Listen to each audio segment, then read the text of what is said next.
Évangile de Jésus-Christ selon saint Matthieu, chapitre 11, versets 25 et 30. En ce temps-là, Jésus prit la parole et dit : Père, Seigneur du ciel et de la terre, je proclame ta louange. Ce que tu as caché aux sages et aux savants, tu l'as révélé aux tout-petits. Oui, Père, tu l'as voulu ainsi dans ta bienveillance. Tout m'a été remis par mon Père.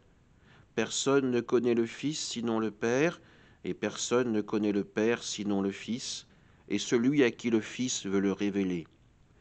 Venez à moi, vous tous qui peinez sous le poids du fardeau, et moi je vous procurerai le repos.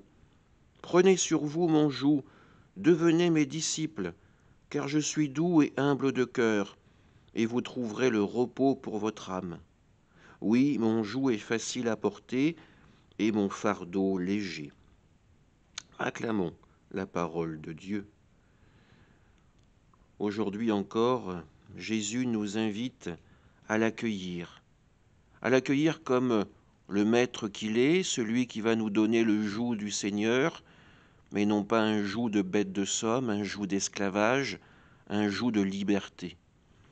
Parce que ce que nous recevons de Dieu, c'est avant tout l'invitation à vivre le pardon, à nous libérer de cette haine, de cette colère qui peuvent envahir notre cœur et notre âme.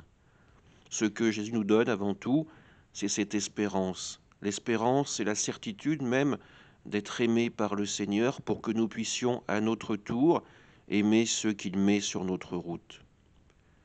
Ce que Jésus nous donne aussi, c'est le pardon du Père pour les fautes que nous avons commises, et cette invitation à nous convertir, à vivre mieux, à vivre en adéquation avec l'Évangile, à vivre finalement en présence de Dieu pour le laisser éclairer toute notre vie et nous guider vers le salut. Amen.